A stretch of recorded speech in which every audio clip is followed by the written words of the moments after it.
You don't want to read. Let's all read this Zechariah 2 and 3. Zechariah chapter 12, verses 2 and 3. It says, "Behold, I am about to make Jerusalem a cup of staggering to all the surrounding peoples. The siege of Jerusalem will also be against Judah. On that day I will make Jerusalem a heavy stone for all the peoples. All who lift it will surely hurt themselves, and all the nations of the earth will gather against it. On that day, declares the Lord," I'll just keep reading, "I will strike every horse with panic and its rider with madness. But for the sake of the house of Judah, I will keep my eyes open. When I strike every horse of the peoples with blindness, then the leaders of Judah shall say to themselves, the inhabitants of Jerusalem have strength through the Lord of hosts, their God." So, this particular section of Zechariah 12, it's interesting that it does talk about a siege of Jerusalem and Judah. So how would you equate Zechariah 12? Would that be equated with another angle of a Psalm 83 conflict? Would you see it as pre-Psalm 83, post-Psalm 83? Kind of help the listeners understand, again, the sequence here. I think it pretty much deals with the climactic conclusion of Psalm 83, because go ahead and read verse 6, Zechariah 12, verse 6. "On that day I will make the clans of Judah, or the leaders of Judah, depending on translation, like a blazing pot in the midst of wood, like a flaming torch among the sheaves, and they shall devour to the right and to the left all the surrounding peoples, while Jerusalem shall again be inhabited in its place in Jerusalem." Right. So this is a siege that's going to be unsuccessful. It's going to, when they try to lay siege on it, the surrounding peoples, the evil neighbors, it's going to be like a cup of trembling to them. And it says, in that day, and several things build up to what the verse you just read, and I would like to break those down in a moment. But ultimately, in that day, the Israeli Defense Forces, the clans of Judah, are going to be like a fiery torch, and they're going to destroy the evil neighbors around about, the surrounding peoples, on the right hand and on the left hand. And that is going to conclude, this says it'll devour them in some translations. That is going to conclude this one God's peace plan. They're going to utterly be plucked up and destroyed as nations. And it's going to conclude the Psalm 83 war effort as well. Now, there's another siege on Jerusalem that's going to be successful. This siege is unsuccessful. The siege that's going to be successful is dealing down in the tribulation period. In Zechariah 14, verse 2, it says that actually the armies of the world will come together, gather against Jerusalem, and it will take the city. They'll ravish they'll rifle the houses, ransack the houses, they'll ravish the women, and the city will be taken. Now that's not this siege. That's a successful siege that happened subsequent. Some people try to confuse Zechariah 12:2 with Zechariah 14. Yeah, let me read. I'll read Zechariah 14. And again, people can read this for themselves as it relates to what you just demonstrated there, a contrast. "Behold, a day is coming for the Lord when the spoil taken from you will be divided in your midst." Zechariah 14, verse 2. "For I will gather all the nations against Jerusalem to battle. The city shall be taken, the houses plundered, and the women raped. Half of the city shall go into exile, but the rest of the people shall not be cut off." So there will be a remnant staying there, the rest. But as you mentioned, clearly that's a successful siege of the city and its taking. If we go, this is interesting because as it relates to Zechariah 12, what this tells us is that there will be troops, right? Would we say that there'll actually be troops, foreign, non-Israeli troops, ground invasion of some kind? Again, doing a siege of Judah and Jerusalem itself. I mean, will there be foreign military in the land? Well, in Zechariah 12, there'll be the surrounding Arab nations that'll be laying siege, trying to take claims over Jerusalem. Excuse me. And Judah. That's not all nations in Zechariah chapter 14. Right. So it just, as we think about the context of Zechariah 12, to me, it's just fascinating that what we will see is, right now, it's been, how long has it been since there's been actual foreign troops and foreign tanks in Israel proper? But according to this passage, they will be there sieging it. They will. And what goes on to say, one of the problems, let me skip verse 3 for a minute, because that's one of the verses that people segue into Zechariah 14 with, but let me skip that for a second. Excuse me, I got a tickle on my throat. I apologize. So we talk about in that day when the surrounding peoples try to lay siege on Judah and Jerusalem. We're told a couple verses later in Zechariah 12, verse 4, the Lord is going to divinely intervene. And it says, in that day, I will strike the horses. Now remember, they're not going to come in horseback to try to lay siege on Judah and Jerusalem, but that's what they rode back in Zechariah's time. But he's going to strike the horses with confusion. There's going to be, in my estimation, armored vehicles and things will start to malfunction because the Lord's going to divinely intervene. And then it says, I'll strike when that happens, the riders will be hit with madness. In other words, they're going to panic as they see this start to happen. And then it says, I will strike the horses with blindness. In other words, guidance systems. This is my interpretation. Yeah, seems guidance reasonable. systems are going to go down. And it says in verse 5 that when that happens, that the Jewish people, it says the governors of Judah and the captains of the Israeli defense forces, if you will say in their heart, the inhabitants of Jerusalem are my strength and the Lord of the hosts. So they're going to become emboldened to go to battle. And you read verse 6, which says they go to battle and they devour those people on the right hand and on the left hand. So this is clearly dealing with the Israeli defense forces, dealing with the evil neighbors. Now, some people would say, no, this is Armageddon. But then you have to say to yourself, well, Armageddon, and let's go back to verse 3 first. Read Zechariah 12, verse 3, and I'll explain why they think that. Yeah, this is important because I think as we get the text out, it'll become obvious. On that day, Zechariah 12:3, I will make Jerusalem a heavy stone for all the peoples. All who lift it will surely hurt themselves, and all the nations of the earth will gather against it. Right, in some translations, assemble against it. Mm-hmm. So remember, we're still talking about in that day that the surrounding Arab peoples, the evil neighbors, attempt to lay siege on Judah and Jerusalem, a final siege, which will be unsuccessful because the Israeli defense forces will win, verse 6. But it goes on to say, in that day, the world's going to meddle with the status of Jerusalem and Judah. In other words, the world's going to meddle.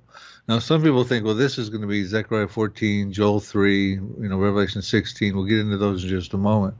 But I don't believe that's what it's saying here, because if you really break it down, here's what I think it says, and I'll tell you why I don't think it says what they're suggesting.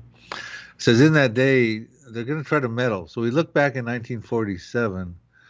The United Nations said that Israel was going to become a state again, which happened on May 14th, 1948. But they declared that Jerusalem would be an international zone. So in other words, you can't have it as your capital. It's going to be an international zone. And then in 1948, the Arabs came to war with the Jews, the Arab-Israeli war. And in 1949, the armistice agreement happened. They took a green line, the international community's meddling. They take a green line and run it down the center of Jerusalem, divide the city of Jerusalem. But that was not biblically endorsed. So in 1967, in the Six-Day War, Israel wins that war and takes over all of Jerusalem. So the international community had been meddling, but Israel wins that war, takes over Jerusalem. They make the colossal mistake of giving the Temple Mount to the Arabs, to Jordan in particular. But then again, they still control Jerusalem at that point in time. Now we see right now, even we're talking about this at the beginning of the blog here, or podcast, that Biden wants a two-state solution. So we see Clinton tried a two-state solution, and Bush and Obama and Kerry, and we're continuing to meddle. And you look at the nations are assembling against Israel at the United Nations. They don't want, everything they pass is against Israel at this point in time. So I believe what you got really at this point is the nations in that day when the Arabs are going to want to take over Jerusalem and Judah, they're going to meddle. And the Lord is saying, don't meddle, because it's going to be like a burdensome stone. It's going to fall on you. You can try to divide the city. It's going to fall on you and haunt you, come back and hurt you. That's not what happens in Zechariah chapter 14, verse 2. They don't have any problem with the burdensome stone. They move in and just take over the city. They ravage the houses and rape the women. So we got a whole different siege going on. That's a successful siege. This is an unsuccessful siege involving the Arabs. Because if you say in Zechariah 12, verse 6, that they're going to destroy all those peoples round about, and you try to throw in Armageddon, all the nations gathered against Jerusalem, Zechariah 14:2, that means Israel is going to win a war to the Israeli defense forces against Japan, China, the kings of the East. Just all the whole list of there, all the nations of the world are going to be involved in the Armageddon campaign. Listen, Israel can't even stop the Gog and Magog invasion in Ezekiel 38 because God has to do that supernaturally, which in my estimation precedes Zechariah, Armageddon, Zechariah 14, let alone try to stop them at the end of the tribulation at Armageddon, when 2/3 of the Jewish people have already been killed in Zechariah 13:8, and a third of them will be in exile in Petra. So to think that they're going to come back into Jerusalem as a remnant after the final Arab-Israeli war of Zechariah 12 and come back in Zechariah 12:6 and destroy all these nations of the world. And that's not what it says. It says only the people round about will be devoured on the right hand and the left hand. So we need to really look at that closely. So there definitely is some contrasting material. What do you say to the objection? As you know, there are many people object to seeing Zechariah 12. They, like you said, they equate it with Armageddon. But in Zechariah 12:3, the last sentence, and all the nations of the earth will assemble against it. So there it's using the phrase all of the nations of the earth, not so much the neighbors. I know those that object would try to use that as a way to say that this is not just the neighboring, it's all the nations of the earth, similar to Zechariah 14. What's your thoughts? They say in that day that happens, and in that day that the Arabs try to lay siege on Judah and Jerusalem, and in that day that the captains and clans of Judah win against the surrounding Arab nations, it's that same time frame. And to me, I'm basically saying that's a warning to the international community: don't meddle. You're going to assemble against it. Of course, the United Nations is an assembly pretty much against Israel. So I would lean toward that interpretation. I don't see that as all the nations are gathering together for battle. Because when they do that, they don't have a burdensome stone with Jerusalem. They take the city. And it's not a problem for them. It's a successful siege. This is an unsuccessful siege. So in that sense, that even though you have again, interpretation is very important. So you'd have a local coalition, a neighboring coalition, actually gathering together with troops, but in general, they're going to have the backing maybe of the United Nations. Would that kind of be all the nations of the earth will be assembled like a posture against Israel versus actually being there? Yeah, in other words, the world's going to meddle with the status of Jerusalem, and it doesn't mean they're necessarily going to side with the Arabs, but they're going to get meddle with the status and the fate of Jerusalem, which they've been doing since Israel became a nation right. in 1947. Yeah, United Nations passing. And God saying, "Don't do that. Uh-huh. Don't do that." That's the Jewish people's place. Yep. And they're going to win a war against the Arab countries that are trying to lay siege on it. Stay out of the fray is what he's warning them. So, in the sense of kind of heading towards a wrap up, you mentioned a variety of things, and there's no doubt, man, Israel is not going to have any peace in the sense of long term, as we know, until the second coming, in the sense of forever peace. But between here and the Lord's second coming, or the rapture, let's talk about that. The timing of the rapture versus what we see as these next few wars, all the way through the tribulation, where again you have all of that coming to the Lord's return. What do you see as outline for us, if you will, kind of a sequence of events between right now, potential, you're not a prophet, between what do you see some of the high points between now all the way up until the second coming? What are some what's a sequence you have in your mind? Well, I have a book called The Future War Prophecies, where I do that very thing, Mondo. You guys are actually carrying the book and DVD through Prophecy Watchers, and of course the rapture is, we don't know exactly when that's going to happen, besides the fact that we would subscribe to it. It'll happen before the tribulation. But there's also some pre-tribulation events. Matter of fact, you and I did a DVD on that, The Road to Armageddon, the pre-tribulational wars. There's going to be some wars before the tribulation. I believe that would be Psalm 83, which involves climactic conclusion of Zechariah 12, where the Israeli Defense Forces take out the evil neighbors we just talked about. Other peripheral verses I put in the Future War Prophecies book. I think Psalm 83 is related to that. I think that's going to happen. Israeli Defense Forces are going to win. Hamas would, if they're still around and kicking, as part of Felicia. Felicia is part of Psalm 83, one of the Confederate members of the 10-member Confederacy. Then I think after that, Israel can dwell securely. They can tear down the walls that surround Israel, the partition wall in the middle of Israel, 403-mile wall. They can dwell securely, peaceful people. They'll have plunder and booty, and then I think you have Ezekiel 38 come. That's what Israel finds itself in, that condition, no longer threatened by the evil neighbors. They dwell securely because they can. They've won the war.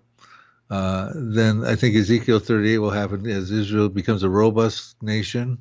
More Jews start coming back into the land when it's safer, exploiting the territories. Israel annexes some territory, Jordan in particular. I'll put all this in the Future Wars Prophecies book. And then Ezekiel 38. And then God stops that because it's too formidable of an offense for the Israeli Defense Forces. So God stops that supernaturally with an earthquake, fire and brimstone, bloodshed, flooding rains, pestilence. And then ultimately at that point, Israel can dwell securely. They're actually burning the weapons for 7 years, converting it to fuel from the Russian armies, the coalition. They're burying the dead for 7 months. And it says the whole world Israel gain renown in the eyes of the world. When the world sees that, they go, whoa. The Israeli Defense Forces stopped the so many 3 countries. Their gods stopped the Russian invasion advance. They're burning weapons, converting it to fuel. They have the technology. They're burying the dead for 7 months. So how that all happened, how their God stopped it, supernatural. And the world's going to be going, that's amazing. They'll still be anti-Semitic because they're going to rally around the Antichrist who's going to come on the scene, but they're going to be taken back watching these things happen. Israeli Defense Forces win Psalm 83. Their God stops Russia's invasion. And all of a sudden, the Antichrist comes on the scene. And ultimately, he will, in the mid part of the tribulation, he will go into Israel and he'll start abominate the temple. He'll bring his armies there. And I believe that's actually probably when Zechariah 14:2 happens. He gathers his armies there.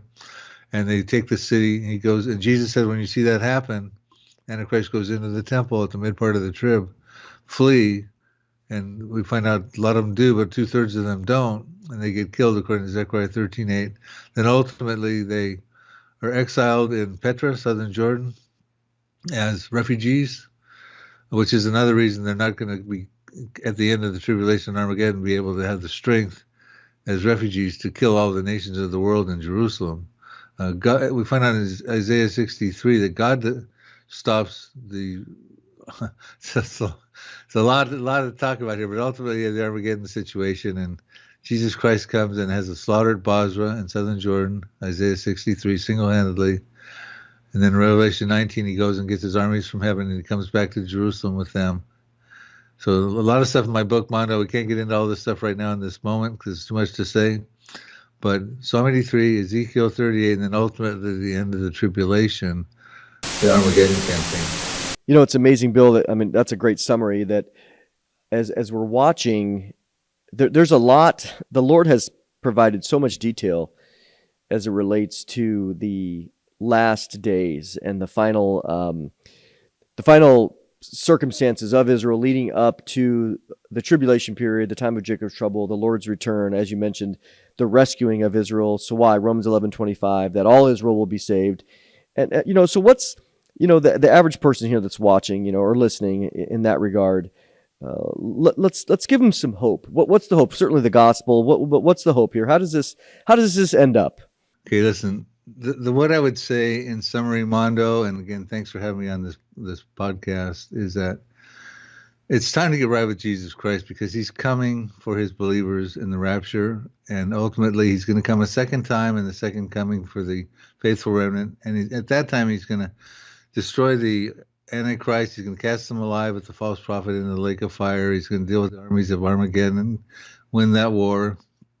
But ultimately, welcome to a war-torn world. You're already seeing it happen in the Middle East with the Gaza and the Hamas. That's likely to escalate. And certainly at some point the prophecies will find fulfillment. It could actually pivot right off of this war with Hamas right now into Psalm 83, ultimately Ezekiel 38, and then the granddaddy, the Armageddon war campaign at the end of the tribulation. But it's temporary. The thing to note is that if you're in Christ, one, you're going to be taken out in the rapture. You may see some of these wars that are pre-tribulation, but you will be with Christ in the rapture. And then ultimately, these wars are temporary. I'm going to have, Mondo, if you'll read Micah 4, a couple of verses in Micah 4, let the viewers know that these wars are going to come, but they are temporary. There'll be no more war ultimately in the Messianic kingdom. Yeah, this is Micah 4, verse 2, where he says, "And many nations shall come and say, Come, let us go up to the mountain of the Lord, to the house of the God of Jacob, that he may teach us his ways, and that we may walk in his paths. For out of Zion shall go forth the law, the word of the Lord from Jerusalem. He shall judge between peoples, and shall decide disputes for strong nations far away. And they shall beat their swords into plowshares, and their spears into pruning hooks. Nation shall not lift up sword against nation, neither shall they learn war anymore. There you go. That's the good news, Mondo, right there. Amen. Ultimately, when Jesus comes at the second coming, after all the bloody wars, Psalm 83, Ezekiel 38, the Armageddon campaign, he's going to end it all. And he's going to have this beautiful messianic kingdom for 1,000 years, the millennium, and there'll be no more war. And you need to be a part of that by receiving Jesus Christ today, and assure yourself to be in that particular wonderful environment in the messianic kingdom. Amen. Well, Bill, I appreciate your being on the program today. For those listening to the podcast, again, the Scripture's given us so much to examine. God has given this for a reason, for us to understand the times that we're in, and also to see Scripture unfold, so that, again, it points ultimately to the truth of the rest of Scripture, which is the gospel message, and as Bill said, salvation through Jesus Christ alone. So appreciate you listening this week. Catch us next time. Next time, we're going to continue to keep you updated as prophecies being fulfilled. Well, Good. Tyler's got his hands full on that one, man. No doubt. A lot of post-production. As you're talking here, I'm like, oh my God.